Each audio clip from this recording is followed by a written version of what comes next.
Hello, everybody. It is me, Martinez-Bateman. I am the CEO of New Coyote Consulting. We are an equity and communications consulting firm here in the Pacific Northwest. The sun is actually shining today.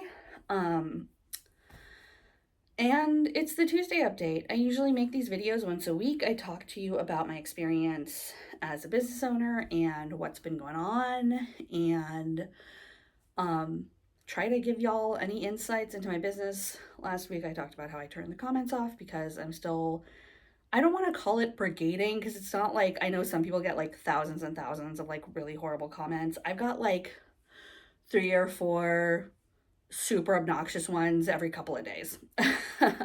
But I have other stuff to do, so we turned the comments off. We haven't turned them back on. They're still gonna be off when you see this video.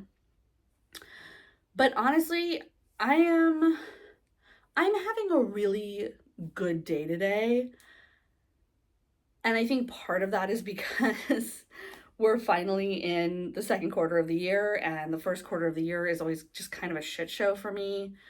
We never really make that much money, although we had the most profitable first quarter we've ever had, and yet it still felt very scarce. I'm also someone who's really affected by the weather, so the fact that the sun is out and that I am suddenly happy isn't some kind of deep mystery.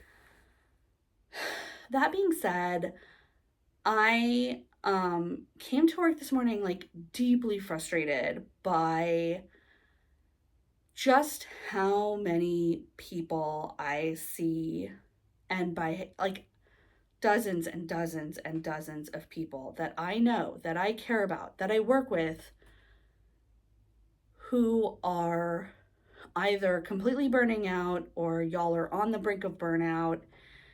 And I feel like my little codependent heart just wants to fix that for everyone. And having to understand that, just like I had to go through my own journey with burnout and managing burnout, everyone else has to do the same and is allowed to do the same. And I took this amazing dance class last night where one of the things that we did as a class is we sort of pretended that we were like plants, and every beat, and the beats were just sort of arbitrary based on our own like intuition. I love living in Portland, y'all. But the beats were super arbitrary.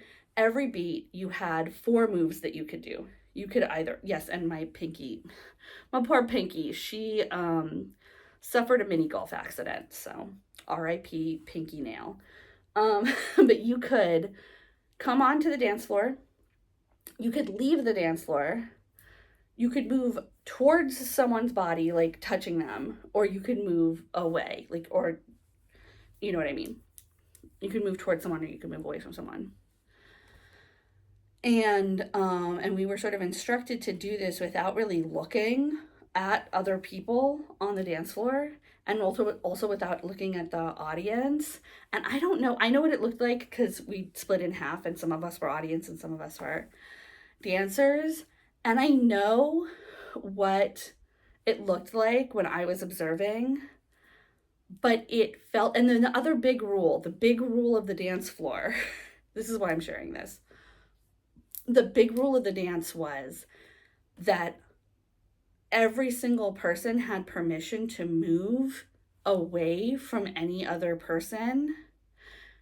And even if they were supporting that person, that they trusted that other person that they had been supporting to figure out what to do with.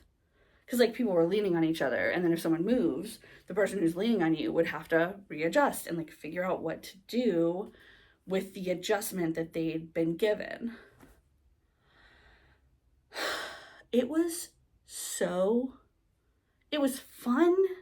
It was amazing. Like, I had such a good time. And part of that was because it was a very explicit rule that everyone in this dance has permission to say no and leave, which feels like something we should all already understand. But Think about how many times every fucking day we are given messaging that suggests that that's not actually the case, right? We could go to work when it starts and leave when it ends, except that there's so many other things going on, right? We could just be like, I'm not answering that email, except that we live in this world where we're trained to answer every fucking email, even if there's no reason to answer it.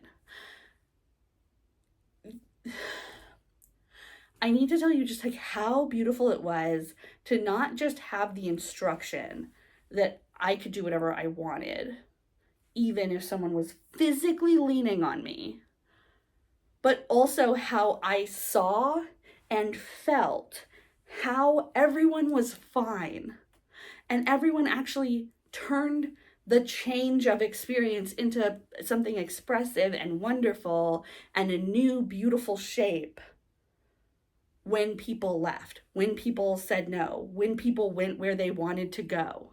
Like, that rhymed. I understand that. That wasn't on purpose. But just like,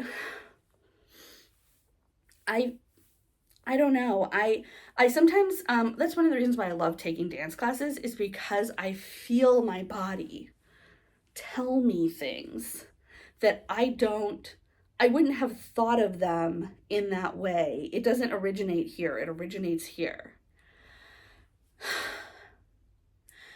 And I love the realizations I get in dance class because my body has so much wisdom and so much experience. And we have such a culture of just ignoring the body, especially if you're trans, especially if you're fat, especially if you are disabled. And I am all of those things. If you're a non-man, so many times taught to ignore the body, taught to ignore pain, taught to ignore desire, taught to ignore boundaries, right?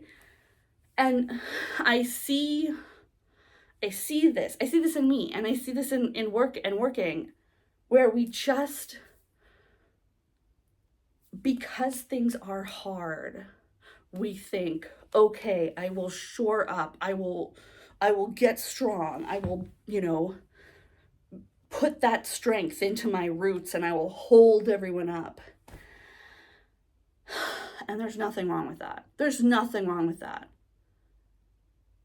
And also, if all of us here are just arm in arm, linked, holding everyone up, what are we holding? Right? And what is pushing so hard on us? I mean, the answer is capitalism. It's not a pop quiz. But like, why is it pushing? Why are we putting all of our energy into holding one another up, when maybe there are spaces where we could just bounce? We don't have to be here. We don't have to do that. Like, I'm not saying every situation you can bounce. Obviously, babies need to be fed. Dogs also probably need to be fed, and cats and fish and lizards and things. But, but honestly, I'm having such a hard time thinking of what, and obviously feeding babies takes money. Money has to come from somewhere. But why are we putting so much of our own physicality and our own health and mental well-being on the line to uphold structures that consistently do not hold us back? That when we're sick, oh yeah, okay, technically, legally, we get FMLA, but is there support there for that? Because over and over I see the answer is no. So why are we so committed to upholding these structures that have been constructed to be upheld by us at our expense? Anyway, have a lunch, have a walk, have a weekend. Don't work for free.